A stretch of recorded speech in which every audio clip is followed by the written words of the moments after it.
7 o'clock, time to start. We pride ourselves on starting on time at the Friends of the Library, if you can imagine that. My name is Meriam, and I'm the acting president of Chico Friends of the Library.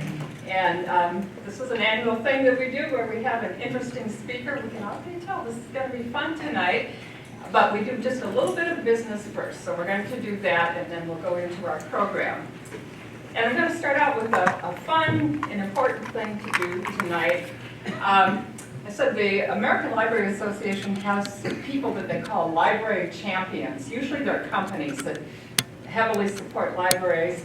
Well, we have some library champions in our community, and they are stepping back, but we want to honor them for the service they've done. Larry and Mary Wall, do you want to come up for just a minute?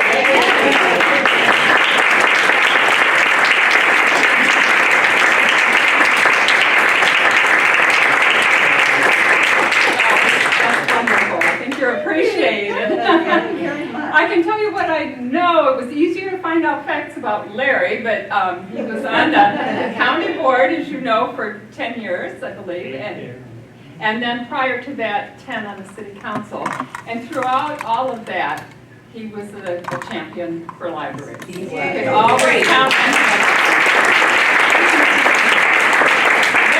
You lose some, but I think maybe you won more than you lost. I hope so. And we knew that you had our back. And as long as I've been on the Friends Board, Mary, you were there, which means 12 years, 14 years, maybe. Yeah, I started just before, well, I guess when I just started out on the council. And we decided to do a major thing to try to get the council to help kick in some money for the libraries. And they did. And we got that done. Yeah. But that was a big push, and so that's how I started. And been here ever since. See, and that's the kind of thing that we got from the walls.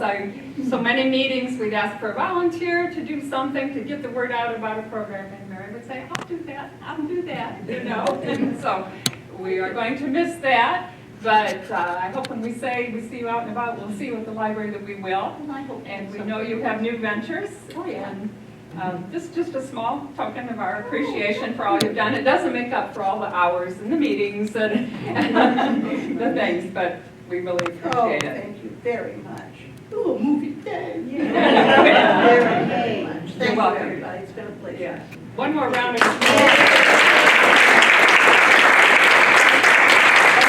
I want to say thank you to all of you who helped promote the library with the city council and with the board of supervisors.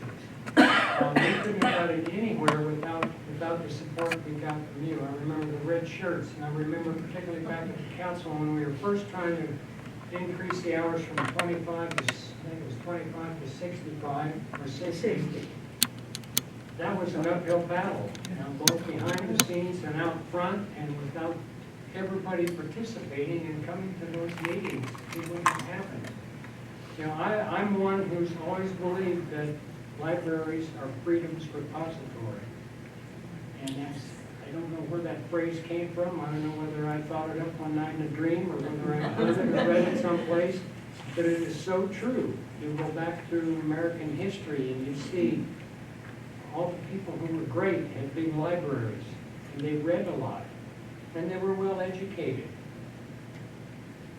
And it's something that needs to be passed on and passed down to all the generations behind us. So I hope and pray that you will all continue to lobby the supervisors and the council members to make sure the library is as funded as possible and provides as many hours as possible. And never give up on that, because if you don't squeak, you won't get hurt. It'll be that way, and if there's anything I can do to help along that way, then please let me know. And thank you again.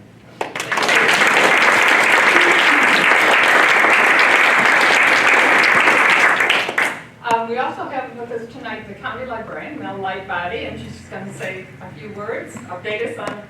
Well, update you on a few things. Yes. I think you guys can hear me, right? It's Yeah. not that hard to hear me. Well, I'm here to talk about a couple of things. I'll start with the fun news about Paradise, so that I won't forget, for one thing, is that we hope to finally open up pretty soon. What has happened is the Paradise Friends of the Library have pulled themselves back together to some extent, and they have found, the issue was that there were trees. We could not open because there were trees that would be dangerous to the public. And that was the only reason we couldn't open, because I think you guys all know the building was there, right?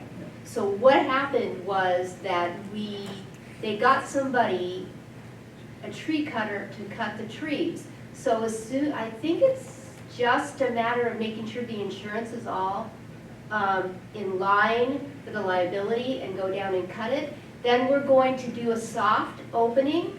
Then we're going to, after, well, as long as I've been here, we've been asking for new carpet. Well, the insurance from the campfire is now going to take care of the carpet.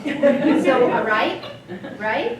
So then we'll move into the meeting room, and then we'll move back out and have a grand opening soon thereafter. So I'm really excited about that, and it's been a long time, and it needs to open up again. So the other thing I get to talk about is the not so pleasant news, which is we, as you may have heard, we are losing 3 key staff members at the library. Staff members who have offered a lot to us through the years. I'm going to mention first the person that isn't here tonight, which is Karen Rigby, who has worked in Paradise for 17 years. Yes, she worked through several branch librarians, operated when there wasn't any branch librarians, 17 years. And if she didn't know it, it wasn't worth knowing. So I think you guys remember Derek Wolfgram? She is going to join his library of Redwood City and operate a branch, a couple branches I think maybe, right? 2 branches, 1 branch? Anyway, so great for her, right? You know that she was burned out in the fire. So this is just a change of scenery, a good job, people surrounding her, it's all positive. All the rest of the news is just bad, no. As you guys may have heard, we are losing your brand new branch manager, Ashley Kane. I have to tell you this, I want you to know that she wasn't looking for a job when it happened. She was not. But she had been a while ago looking for a job, and Sacramento Public called her out of the blue and offered her an excellent position at Sac Public, where there's actually places to live, where there isn't an hour-and-a-half commute one way. And so as of June 1st, Ashley will be returning to Sacramento full-time. We will miss her, but this is also, you guys, a very good move for Ashley, and we're very pleased we're able to do that.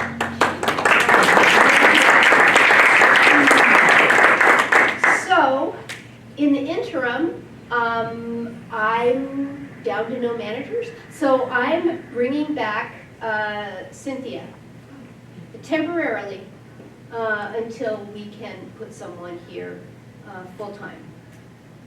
So we'll be recruiting and more information about that. But in fact, it's already It's open. It's open, but we'll be advertising more of that. So hopefully to get someone in when we can. So brings us to the news that I keep trying to forget is our assistant director, Susie Serrano, who many of you have known since she was 16, has taken a job in Iowa. She will be the director of the Clinton Public Library in Clinton, Iowa.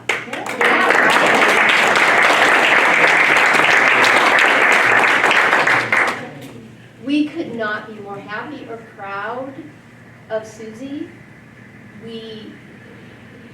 When Susie walks out the door, we are going to lose a lot, and I know you guys all know that we will. So we will also be doing very active recruitment for an assistant director. So I was telling Meriam before the meeting, HR is really sorry for me, and I'm going to use that for all it's worth. Any questions about any of that?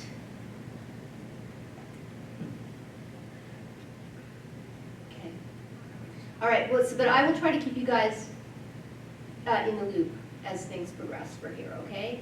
And then I think our speaker's going to talk a little bit more about this, but you know our strategic plan is still ongoing, and we have a meeting coming up yet. And you know, we're still looking at what the library can do, how we can change, what we can do better, what maybe we shouldn't be doing anymore, and always looking for your input. So that's, did I say everything I was supposed to say, Meriam? I think so. Okay, anyway, thank you Some guys. things you weren't supposed to, yeah. Oh. Thank you guys. Thank you.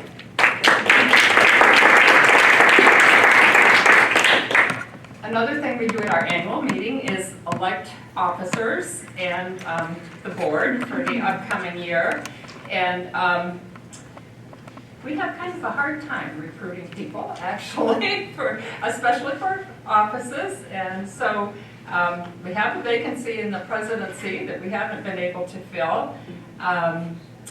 We have Ann Elliott willing to be secretary through the second year of a 2-year term.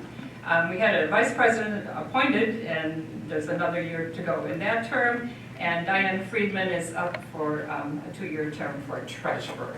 And then renewing board members are Margaret Bomberg, Elizabeth Burkhold, Merle Burbridge, Catherine Gould, Keith Harrod, Max Infield, Nancy Leak, and myself. So anyone here who is a member of the Friends of the Library can vote. Debbie is not going to be renewing member. Yeah, I know. Anyway, all those in favor of electing these officers and board members for the upcoming year?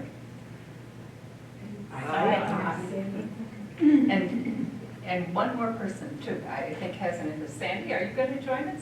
Yes, and Sandy Boyd. So we're going to add her too. Okay, thank you. Great. Okay, and just briefly, I am to give you a quick recap of our year, which somehow always revolves around finances a little bit, but it's been a good year, so happy to report.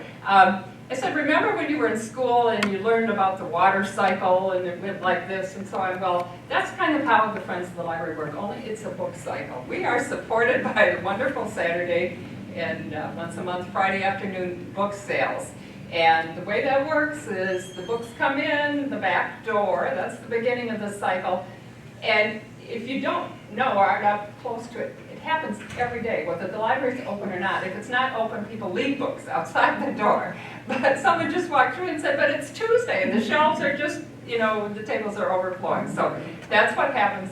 We have this wonderful group of volunteers, unpaid people, who are willing to take care of those, process those books, go through them, just out of the goodness of their hearts because they enjoy it. And so that's the second step. Then they hold the sales that are regularly scheduled, and they turn the money over to the Friends of the Library to decide how to spend all of it. And we react by listening to staff requests and things that we see that might need doing, we propose and we move ahead. So that's how the cycle goes.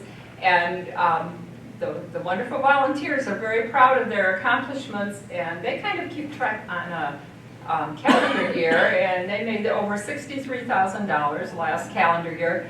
And every year it still inches up a little bit, even in this age of electronic books and all of this stuff. It still does, and I think they're on track right now to exceed that.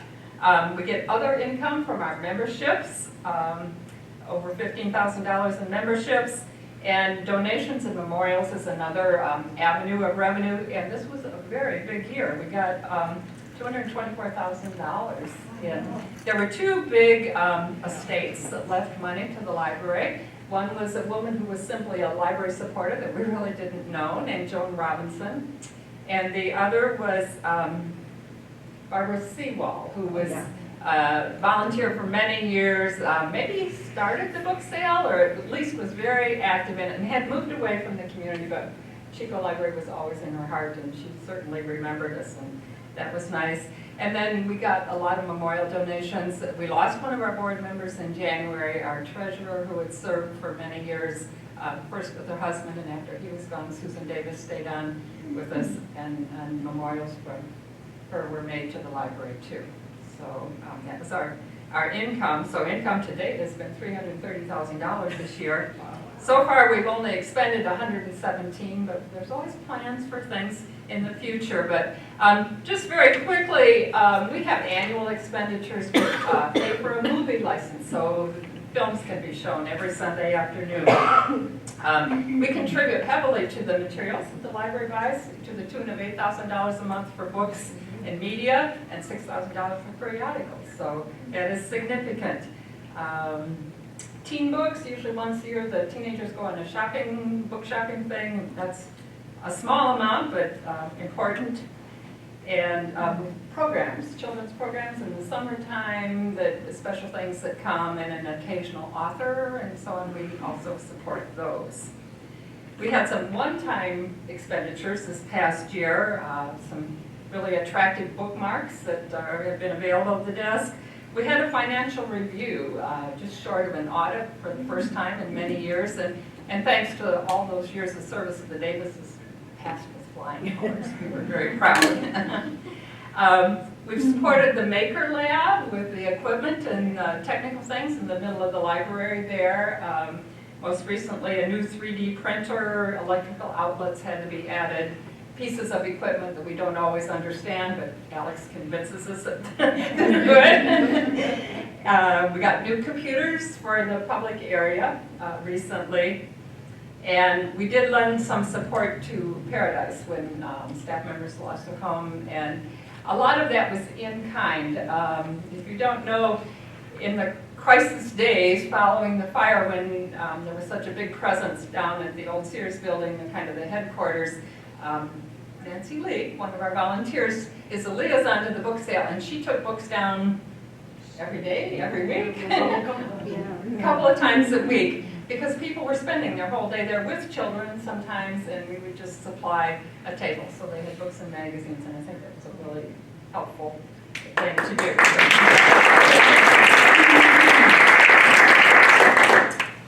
So I think those were kind of the highlights. Does anybody, did I miss something that was big?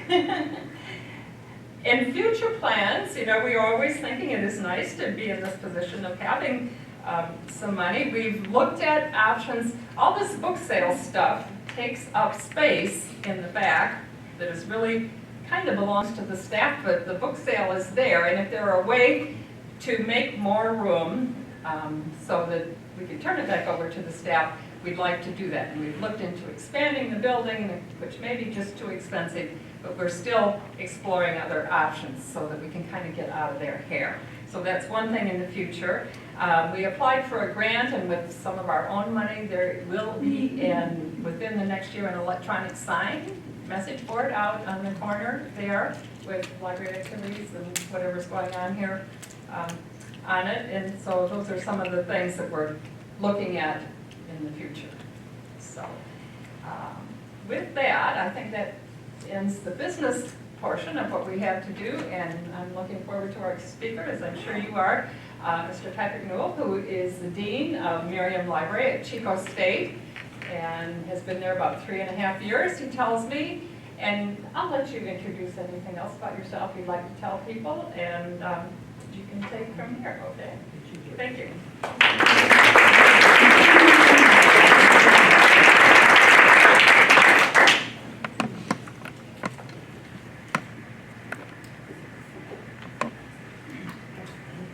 First, I need to get my PowerPoint slides together because that's the age we live in.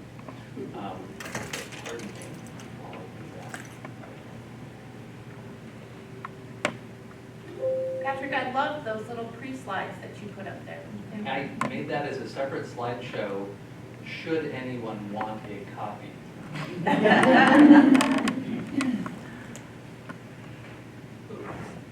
start with questions or comments.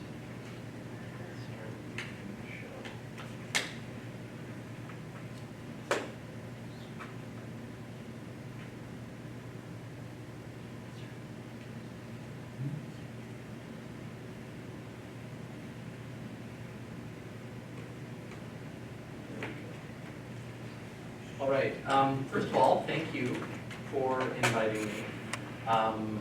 And I'll apologize up front because I'm speaking on something that is not my area of expertise. My area of expertise is copyright, but apparently because of something called the Geneva Convention, I can't talk to you for a couple of hours about copyright without you signing waivers. So instead, I'm going to be offering some thoughts on libraries, collections, and communities. And I am not a historian, but we're going to be talking about history. I'm trying to present a number of different historical libraries so we can take a look at who they served and why they existed.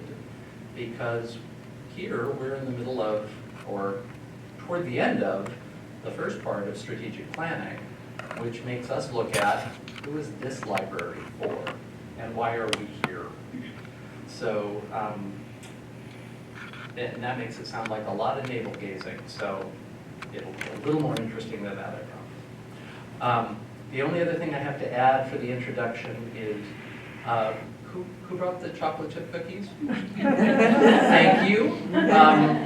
I have a genetic predisposition where I can sense chocolate anywhere within a 30-yard radius. And thank you, they're very good. And I'm really glad I had to come up here because then there will be some left. So here's what I'm proposing. But I'd also wanted to see if you were open to being more conversational. I can simply present this stuff, and that will be a little dull. So if you have something to add, please jump in. I did include a little test. So at some point we're going to have a conversation. But one thing that I realized after putting this together is that I did not include is a definition of libraries. And I think librarians will know this, but libraries acquire, organize, make accessible and findable, and preserve documents.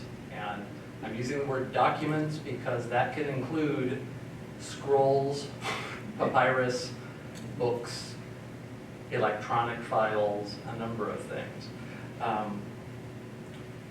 And the history of libraries include quite a bit, so we will begin with a brief history of libraries. This is completely inexhaustive because I'm not a historian, but I'm pulling out things that are important in developments. And I actually threw something in here that's not on the test, but it's really interesting, so we're going to talk about it. So the first libraries are discovered after libraries began.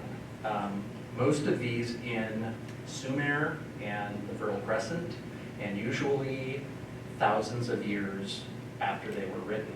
So this is an example of the Epic of Gilgamesh. It's written in cuneiform. These tablets are 2 to 3 inches thick. They're printed and then dried in the sun, which makes interlibrary loan a little difficult. But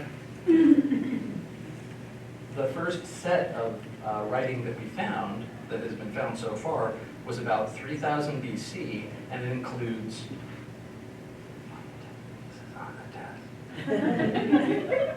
commercial transactions and inventories. So writing began for business purposes in a number of cultures, the oldest records that we have. A number of these were collected into the Mesopotamian library in Nineveh, which had over 30,000, and that included literary and religious documents in addition to administrative works. And it's hilarious that they are categorized as administrative works, just to let you know that the business of business has been around for a very long time. It also included things like the position of the sun, eclipses, what natural phenomena like volcanoes or earthquakes happened, the planet and their visibility and their different visibilities. But what was among these are word lists, bilingual vocabularies, and some synonyms and lists of popular items at the time. So the history of writing and the history of library is tied up with the history of writing and the history of history. This is actually what creates history, is writing. And there are actually libraries involved. What was absolutely fascinating as I was researching this, that there were actually about 7,000 BC, there's evidence of catalogs for these libraries. So there were librarians 7,000 years BC. I'm glad there are no students from Chico State here, because I'm sure one of them would think, I am one of them.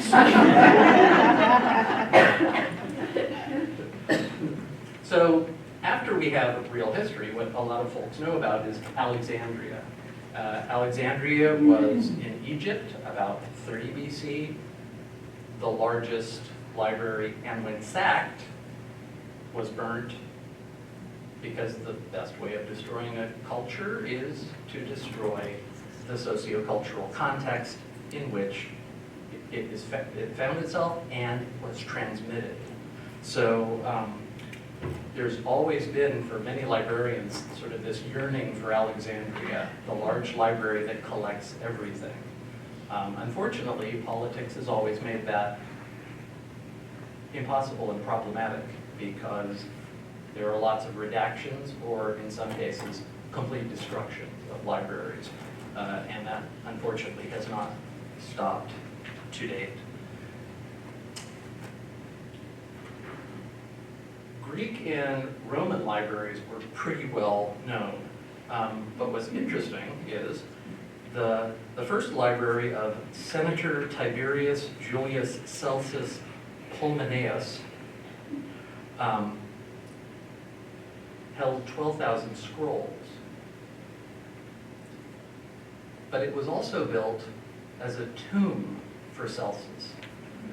The idea of libraries as public memorials to great people began with the Romans. It was actually, these were in Turkey. What happened also at the same time as these major libraries that were built as sort of memorials, private libraries flourished. And there's actually a lot of different writers. I think Trajan's one of them that talks about how the rich have the money and build huge libraries, but their slaves are the literate ones who can read the books. So the idea of the library as sort of a vanity event is nothing new. What is really interesting is during the top of the Roman Empire, there were 28 public libraries that were available to the entire, anyone in the city and anyone educated enough in the city. It's interesting that in the history, there's a complete dichotomy between those who build libraries and have the money to do so, many of them not having the education to read what was in them, unless they were noble-born senator's son or educated, and definitely sons.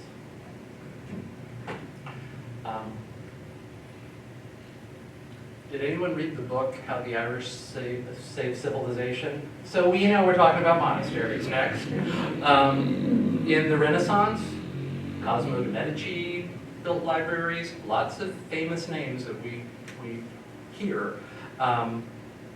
What was interesting with this is, you'll notice in this picture, this is a codex. The last library I spoke about, well, the first ones were clay tablets, then scrolls, some with vellum, some with papyrus. Egyptians used papyrus more than the English or Central European libraries did. Monasteries, because of the spread of Christianity, were extremely selective about what from the ancient world they would copy, but they also did what many librarians went through with the internet, a format change. Because everything that got rewritten was rewritten into the codex. So the precursor of our modern book. All of these, I chose this one because, this picture, because as part of the creation of these books, these rooms were lit by sunlight. There was no fire allowed, for obvious reasons. And they were the property of the monastery. So they focused on spiritual works, the Bible, and some ancient documents, the civilization that the Irish claim to save. And I am genetically 90% Irish, so I really like the Irish to serve that or make that claim. This is something actually I need to know a whole lot about. Has anyone ever seen books chained? In a picture. In a picture? In library school. In libraries. And the Bodleian has these. These are all over Europe because universities, the university system grew out of monastic systems because these were the learned and they wanted to continue their studies, but it was also secularized. It was removed from the church. What's interesting with the chains is these are really expensive items. So you would chain every book up, and there were two major schools of development of the university. One is the English school, Oxford kind of major. It was the major center of that. At Oxford, you hired a teacher, and the teacher said, here are the books and we will meet. The Spanish school, or Spanish school approach to university was, you get the students together and see what they're interested in and what resources they had. And then you chained them up in the library. The resources, not the students. But both used this as a form of control, and which actually worked really, really well. The model of a university helped propagate the model of the library because it was a central collection for use of those who were studying for resources that otherwise they couldn't afford.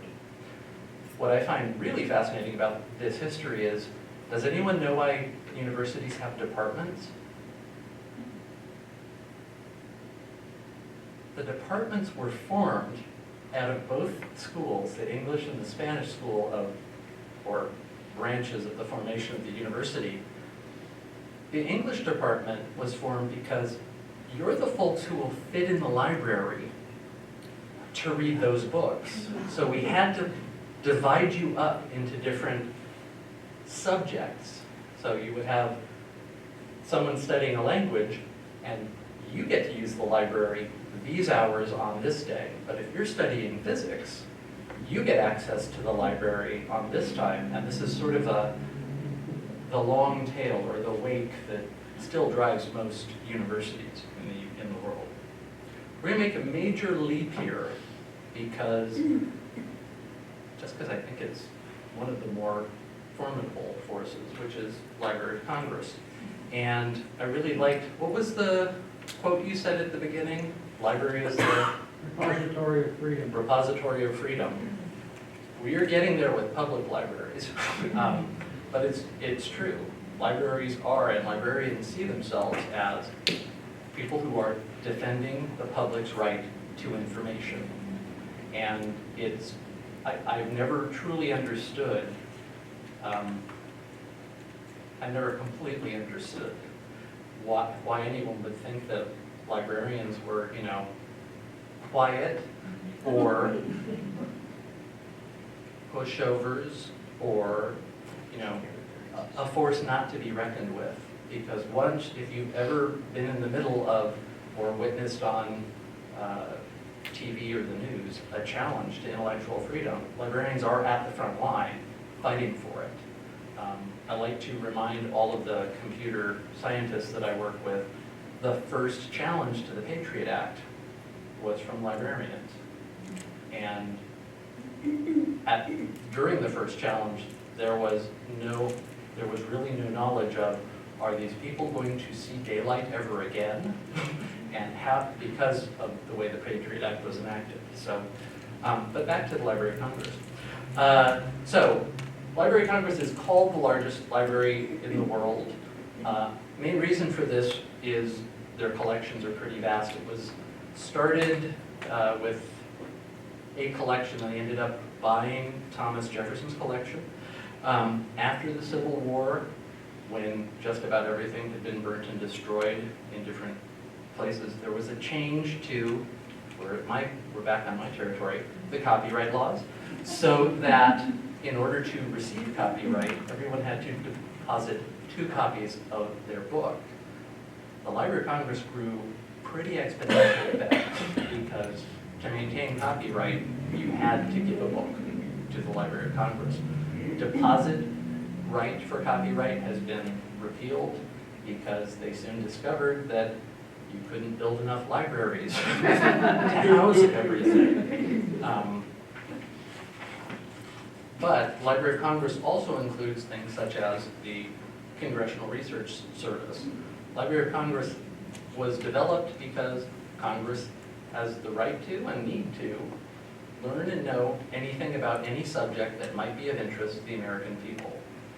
So it's, while that is a noble political underpinning of it, practically the Library of Congress became the service for solidifying and standardizing a lot of the records in the library. Library of Congress was a major driver for the Anglo-American cataloging rules. We're now on AACR 3, 6, I don't know. I'm not a cataloger, and if someone's life depended on me cataloging something, sorry. But Library of Congress and their classification system became the basis on which a number of libraries, certainly a number of academic libraries, were formed. There was some competition from Dewey and the New York crowd, and that seems that both systems are still very prevalent, mostly with Dewey in some public libraries, although some libraries maintain both. A number of academic libraries maintain both because students coming in into libraries know Dewey insofar as they know Dewey. I am omitting from this school libraries because, as you know, in California in 2001, we removed funding for school libraries in the entire state of California. Taking all of those funds and transferring them to block grants, which if a school administrator deems a library important, they can apply for the funds. But basically, we've seen a complete flattening out and decline of school libraries. We see that regularly at the university because we have the generation that did not have a librarian growing up. So we are teaching courses that we call information literacy that I learned in K6 by visiting the library. It's an interesting situation. Before you leave the Library of Congress, you said we could raise our hands. Please do. We had a chance to go into the Library of Congress, and I don't know how many of you have been there, but it's probably the most beautiful building in all of Washington, D.C. It's just beautiful. So if you're going to Washington, D.C., make sure you go to the Library of Congress. And apparently they have a system that comes in from every place, from all different kinds of depositories in town, where they put them in on belts and they bring in, because they can't possibly keep them in that one building. There's a, So they're kept in many places. But Larry and I got a chance to go because we were involved in the Veterans History Project. And what the Library of Congress did was they sent out people to teach high school students to interview, and then those high school student teachers took it upon themselves to get them in touch with veterans. And so we were involved in the veterans community here in town. And because they were losing the stories of World War II, because the men were dying so quickly. So we had a chance to go out, and it was World War II, Korea, Vietnam, and did we have any Gulf? And some Gulf War veterans that we interviewed, and it was just fascinating. And all of those interviews that were done, and most of them were done by tape, are in the Library of Congress and available today. So they do so much, but it's again collecting that information and then having it allowed to be disseminated, and it's just fascinating.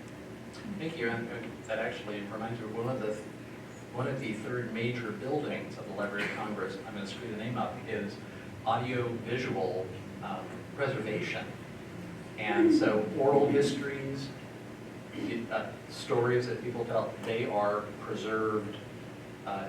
It's in Virginia, but there's a significant focus on non-book media and preservation because that's an important part of our cultural history. So, thank you. This is the part that's not on the test, but it's important. OCLC, which started out as the Ohio College Library Consortium and is now the online computerized Yes, library catalog.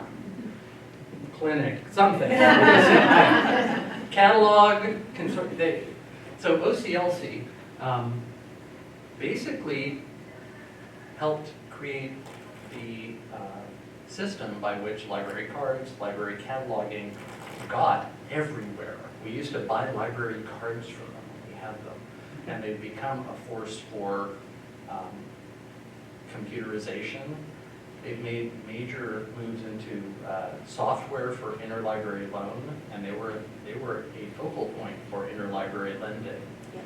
There was a talk given at the National Library of Medicine in 1995 by a French author and researcher who was talking about the virtual library, because in 1995 everyone wanted to know about the virtual library, and his claim, which was rather bold but I believe is correct, is every library is a virtual library.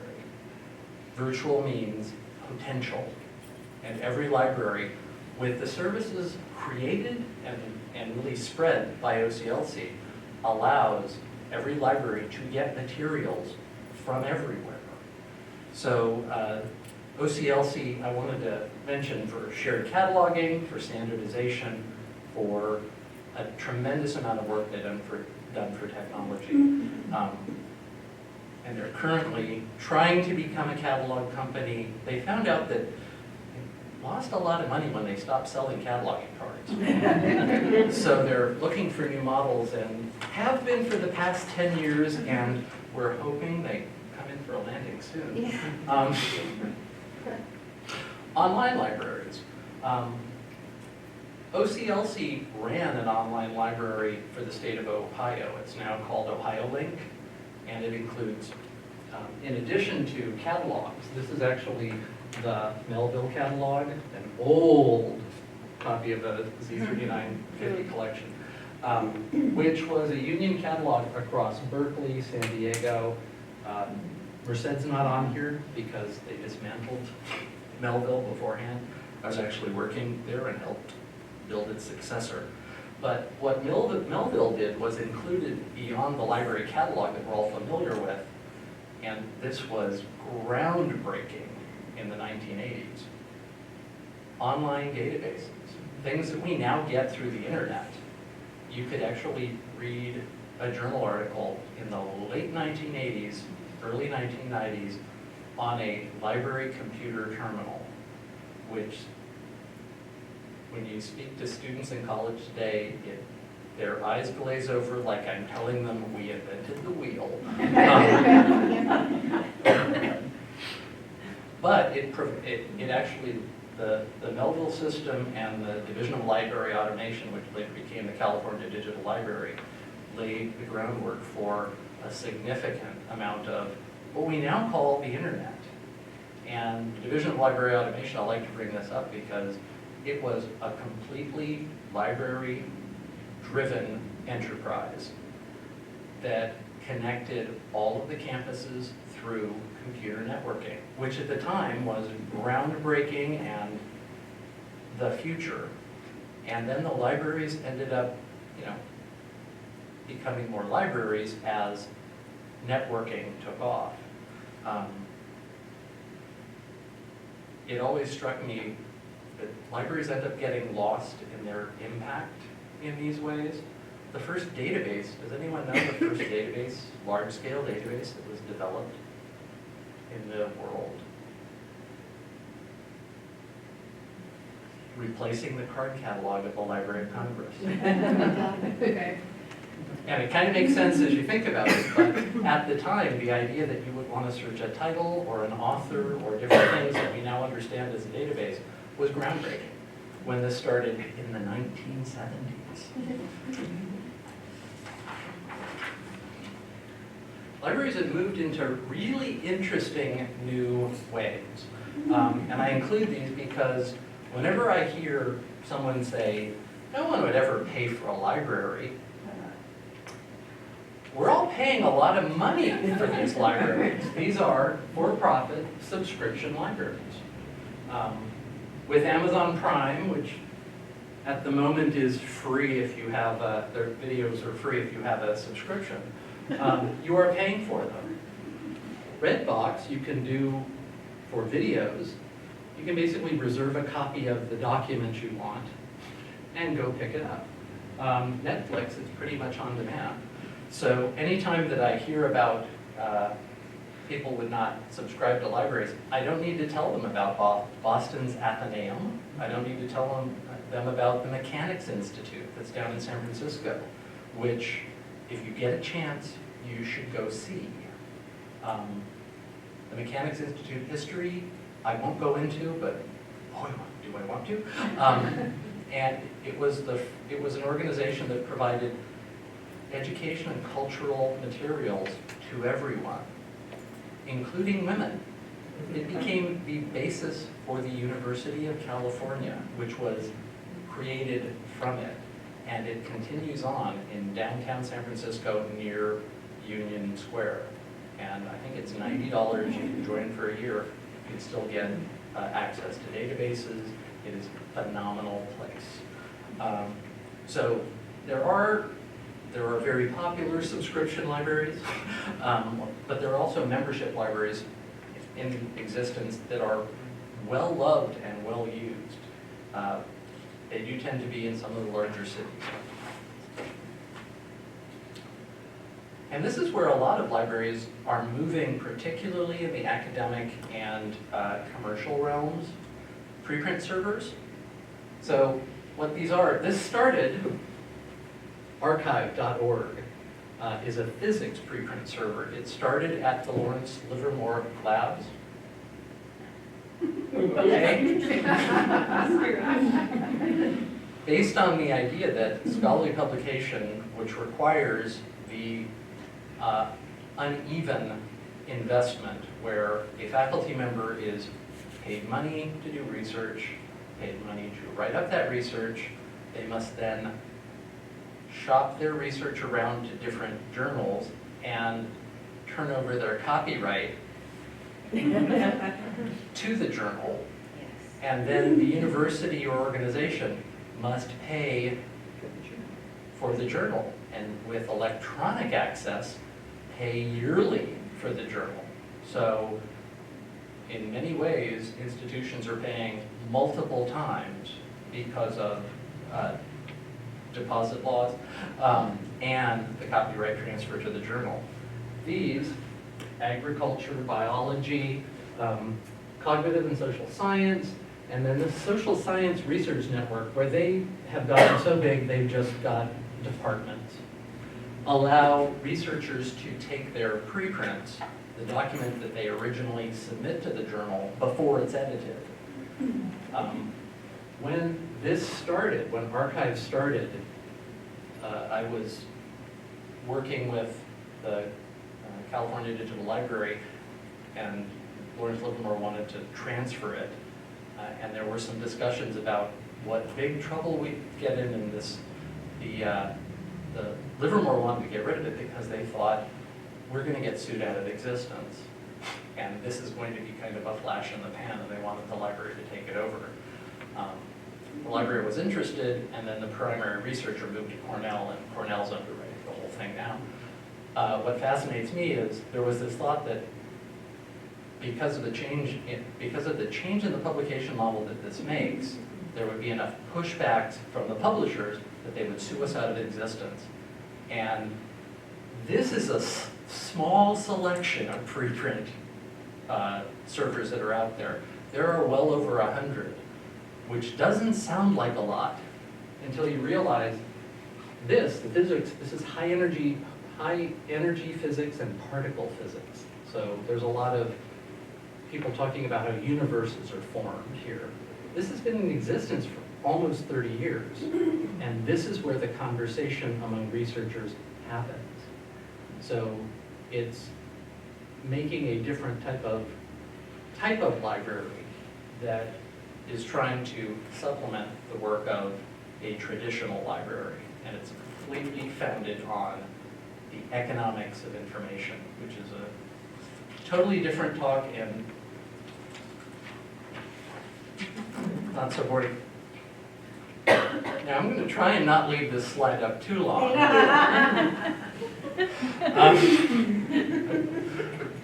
The next thing I think is really important to consider, and this is out of order, is public libraries. Butte County Library was founded in 1913.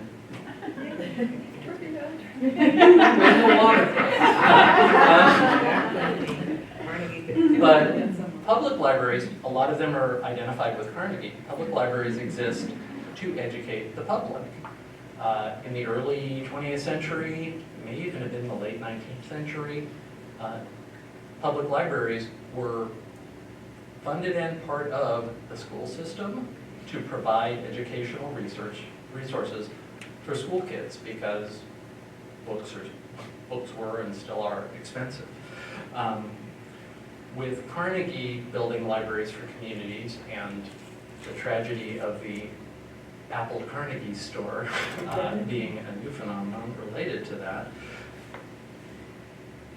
they proliferated and became parts of the community. If you want to Google the Apple Carnegie, you'll learn the history of what had been the public library and fallen into disrepair. Apple bought, and it is their flagship store after throwing tens of millions of dollars into it. The irony will not be lost on those who love libraries that now the building that was set to provide information for free to the entire community is doing anything but that. Just as the Library of Congress was for Congress to answer their questions, the public library is for the public. There is a bit of, I think, over-identification because of Carnegie's gifts with public libraries and literacy. And I have no problem with that, but the issue I do have with it, which is a small issuette, is libraries tend to be seen for children. Public libraries are seen primarily for children, without the adult services and reception from adults that we would like. So the literacy, while it's really good, also I think the overemphasis of that can create a way where we can overlook the adult community, and we'll get to some of that. But first, a test. What communities do these libraries serve? So Alexandria. Scholars. A lot of those things were also for kind of manifests of what was bought and sold. Businesses, commerce. What was found in both of these, Alexandrian classical Greek and Roman, were sort of cosmological events, what the position of the sun and did the volcano erupt, and religion. So who were interested in those? I had a question. In these ancient libraries, was there anyone who was in charge of what went into the public record, like a librarian, so to speak, or somebody who got to... His name was Bob. Yes, there's actually, it's kind of interesting, you're kind of getting into the history of authorship. So, of course there was, but it was who could write and who could afford materials. I mean, was there somebody who said, no, this eclipse wasn't a real phenomenon? Like, we're not listing that one. Or your transactions are bogus. Sorry, you know, you're not... I kind of, one of the more fascinating ones that I didn't even mention as a classical library was the Vatican Library. And what's fascinating about that, if you look at the whole Galileo issue, is there were heavy conversations about what things meant. And there was actually a public sphere too that supported that. But there was also done within a religious sphere that wanted to curtail some of those conversations for centuries. So yes, there's always some editorial of what is going on. What goes into the public record? What goes into the book, and then what is allowed to be seen. The conveyor belts I want to see are the ones under the Vatican Library, because they have a whole train system, because it's huge. Okay, monasteries. Church, people being formed. What's interesting is general literacy here. This is all sort of happening. We kind of jumped from Greek and Roman to the Dark Ages, or through the Dark Ages. So very specialized community. University libraries. Students, scholars, faculty, general public? No. Okay. Library of Congress. Congress. The only people who can take anything out are government employees and Congress, and it will not surprise you that Congress can recall any book that has been taken out. Online libraries.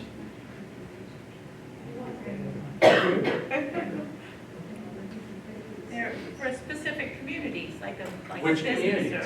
or a business or busy researchers or, you know, that kind of thing. There's for those who've been in the business a while, there was a company called Dialogue that would sell you access to any database and you paid by the fraction of a minute.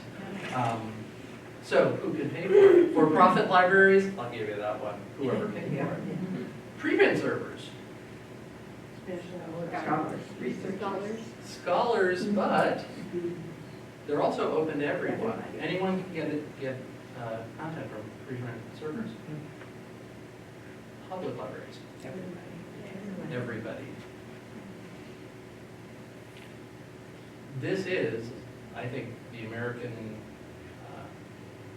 dream realized, because it allows everyone an opportunity to learn better themselves, stretch their imagination.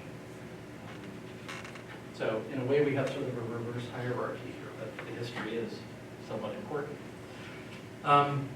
So what are some new directions for public libraries? You've got Makerspace, which is awesome. They're doing poetry slams, they're doing comedy clubs. There's a tool library. I worked with Michael Gorman, who was the editor of the Anglo-American Cataloging Rules version 2, and he was as exciting as that sounds. But when I tried to talk about our digital library, he was very clear. There is one library that has many collections.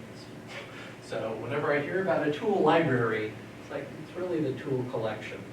And it sounds much more impressive if I had his British accent and his thoroughly gray hair. Also, some are holding salons. What's interesting is with Twitter, which I'm not calling a library, but it's an interesting communication medium. This appeared about 4 months ago.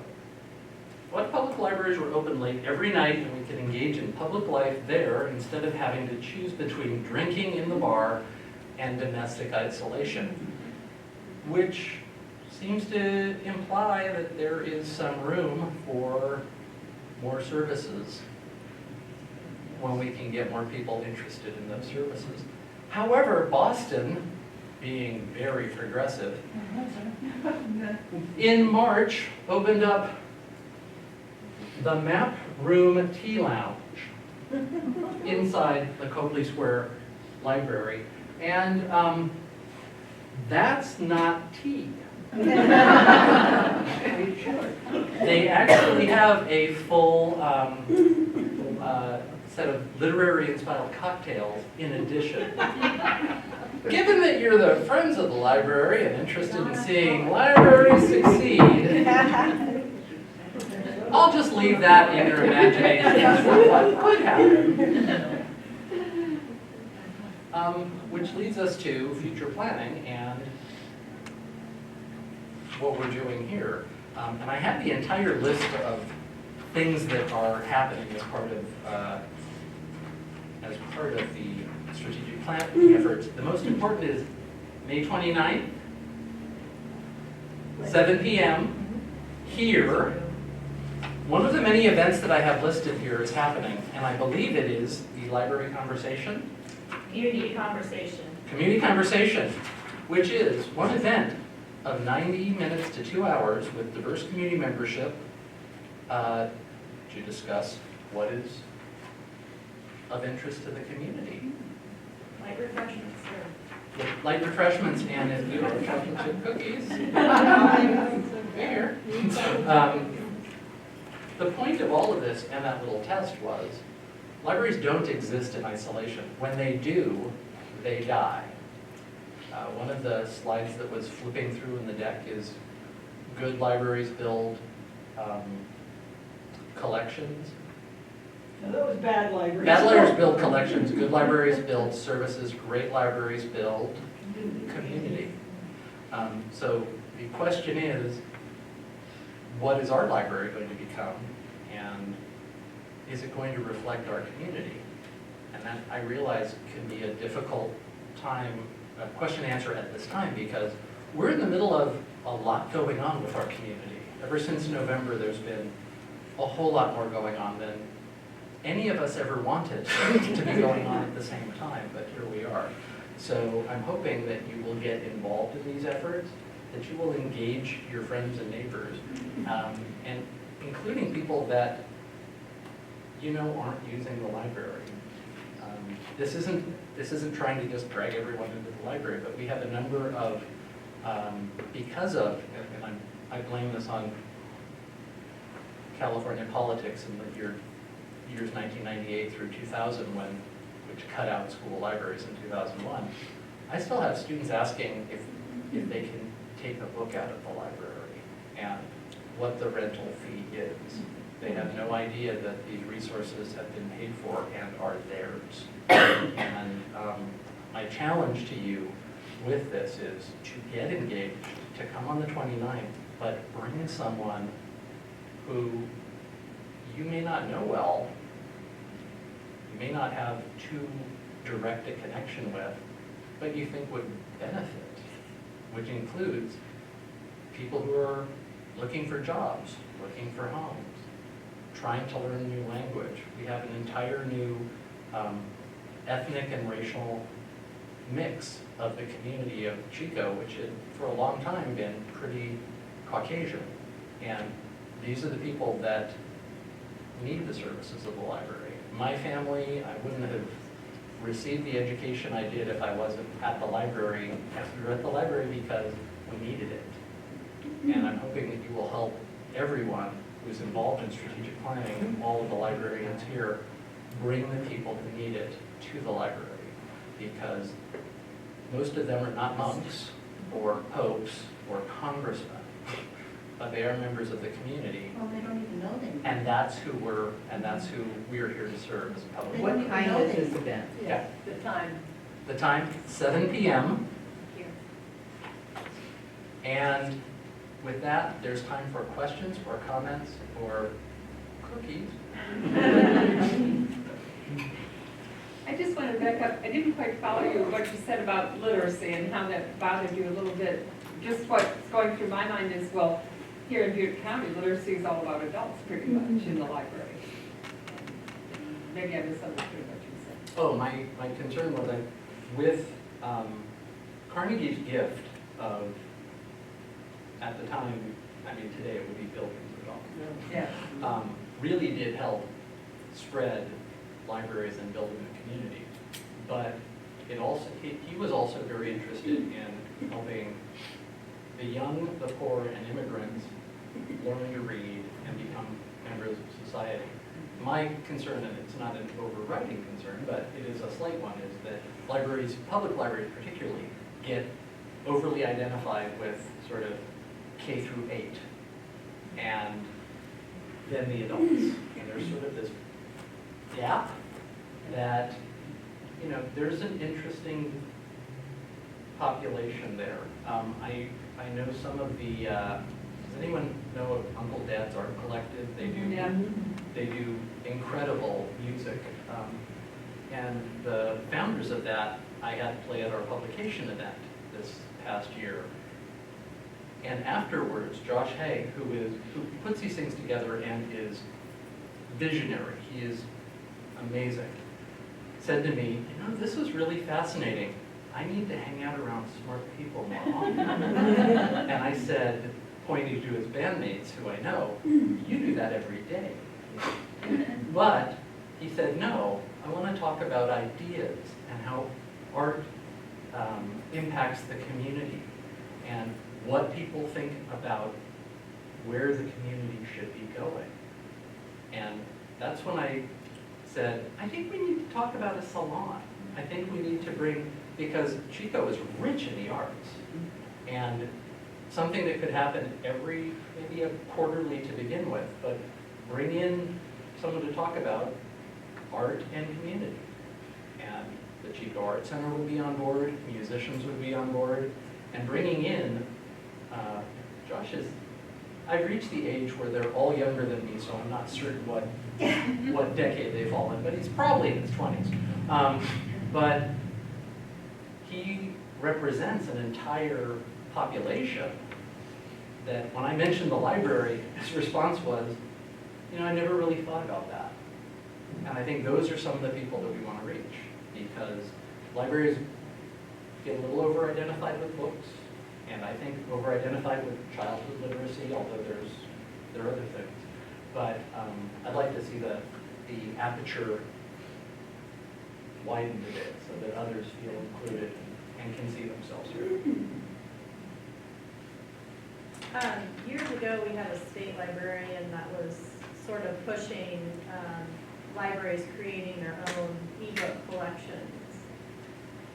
But I've seen that kind of die off, I think, a little bit since she's left. But do you have any thoughts on the scope of that at all, about, you know, libraries scanning books and having them as ebooks and placing that book somewhere? I mean, I know Internet Archive and some other places have done just that, but it seems like as far as libraries leading the charge of doing that more.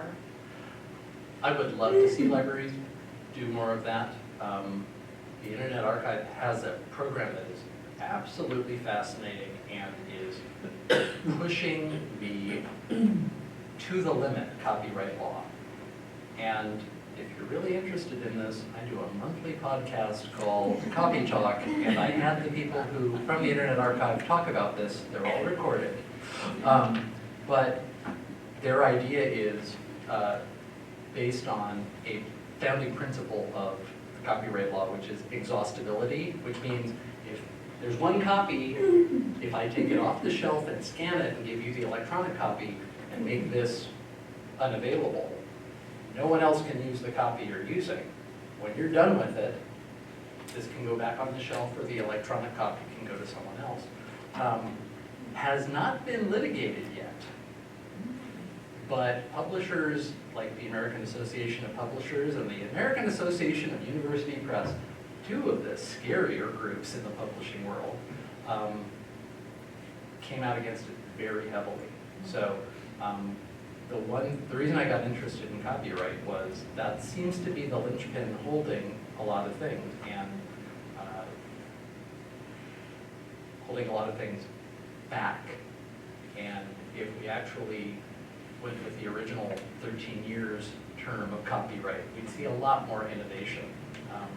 There are a lot of wealthy families that have created ongoing dynasties based on publications and money from publications, because they're now locked up for 120 years plus. So, I would love to see libraries do more. On the other hand, with all of the threat of litigation, and since we're not funded to the level that we wish we were funded, the person power to do that is lacking, and the will of those to whom we report, for the county library, the county, for university libraries, the university, they're making a litigation calculation, and the publishers have been very clear they're going to litigate. So that's not really an answer, but I think that's enough of the, I'd love to see more of it. I don't see it happening until we finally begin reducing copyright terms, which I hope happens during my lifetime. Yeah, because even like local history things that haven't reached that age yet, we did a grant through California Revealed, and we were disappointed by the things we could not digitize. Some questions that we feel are valuable, but without permission, which is not easy to get if the author has passed and the family is not reachable, without waiting that year, the 30 plus 99 year, whatever it is. It's really difficult. There's a group that is doing fascinating work called the Library Copyright Alliance. And it has to be doing fascinating work because that is the dullest title anywhere. But what they're pushing for is, so if the author has died, and I can write a book, it will be fascinating, of course, and I will give it to my friends, and when I pass, my family won't know that I wrote the book and that rights have transferred to them. So these end up being called orphan works, because if there is an owner, no one knows who that owner is. And the Library Copyright Alliance has been working significantly. Their latest win was the Marrakesh Accords, which is for reformatting books for the blind and visually impaired, and that's an international accord that was just reached. That took about 18 years to reach. But they're pushing very strongly for the ability to digitize orphan works. The problem is once something has value, someone wants to monetize it, and that's when the publishers spring into action. So there's a nest of problems there, which I'm convinced are solvable, but in some ways it took 18 years for countries around the world to agree that blind people should have the same right of access to literature as the sighted. These are things that don't move too quickly. I actually wanted to say something to Meriam's point. This past year, the literacy division, which is run by Heather Tubby, I think some of you guys remember Heather, did get, was it $60,000 to introduce family literacy. So I just wanted to say we will be focusing on early learning and family literacy and not just for adults. So you'll be seeing more of that.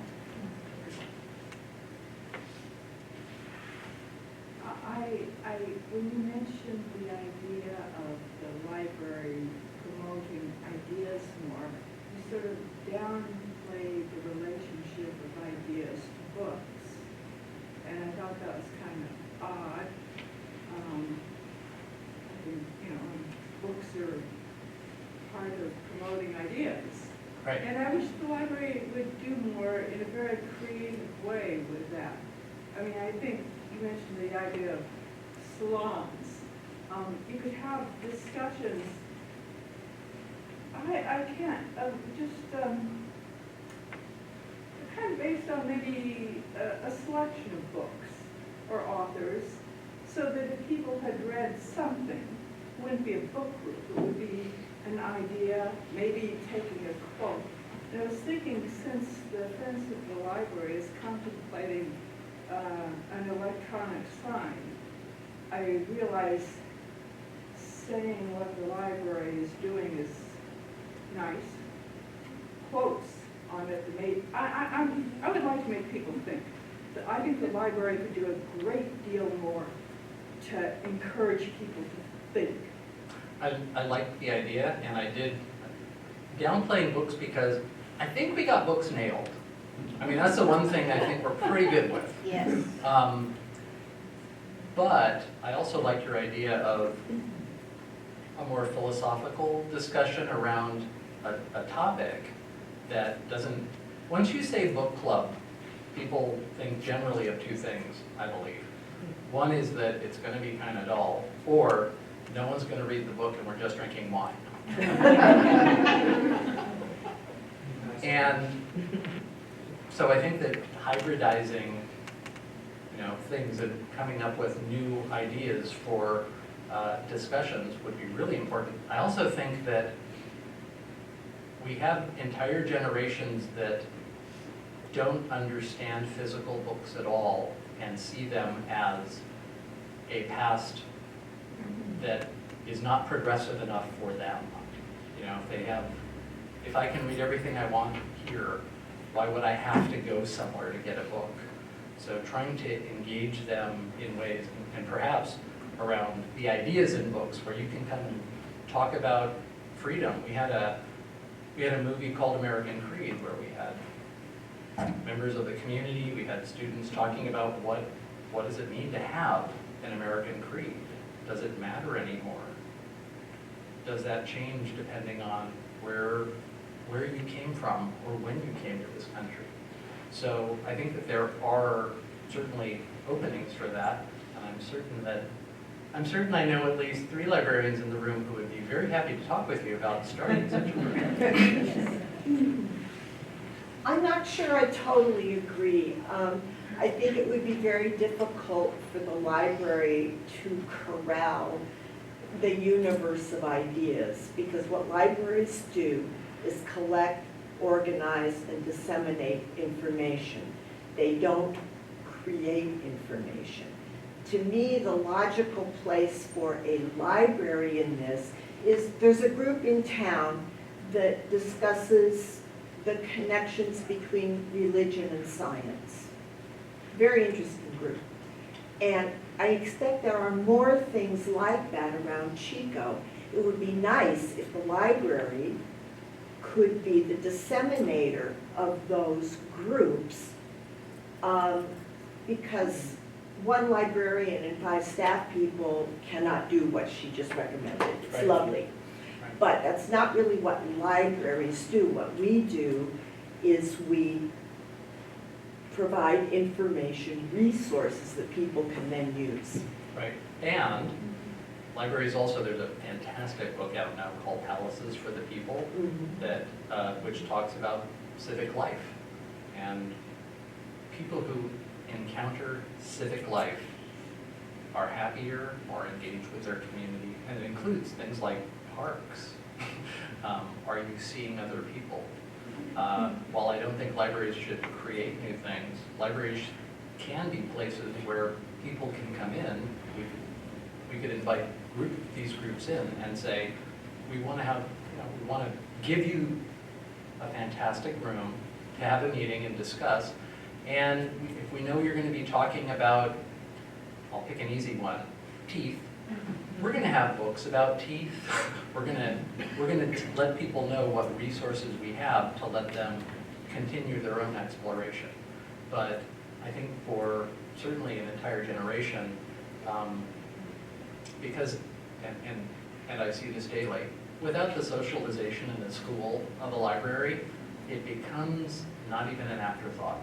It becomes a world that can be scary to go to, or intimidating, or perhaps worse, irrelevant. And I think that by creating programs that can connect with the interests of communities, and we're good at that. We're really good at that. But I agree, we also, I've never yet, with 5 librarians and staff, it's very difficult to do. I've never heard of I've heard one library that said, oh, don't worry, we have enough money, and that's the Getty Institute. Because their approach to collection development was everything in this catalog, everything in this catalog, everything in that catalog. But I also have tremendous faith in not only the librarians, but the community that supports the library. I'll look at you all for bringing the energy and the ideas and helping to realize them. That's a good note to end on. That's I a like great that.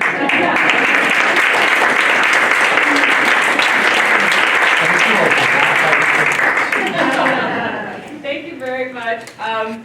I like the quotes on the sign. I'll remember that. That was good. And so, friends meet on the third Tuesday of the month. New time 6:30 rather than 7. You're all welcome to come to future meetings, and thank you so much for coming tonight. Cookies in the back.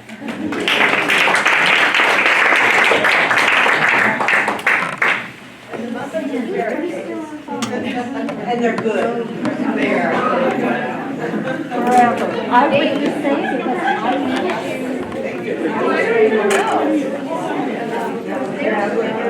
because when we did abandoned North Farm, no one ever thought we could do that.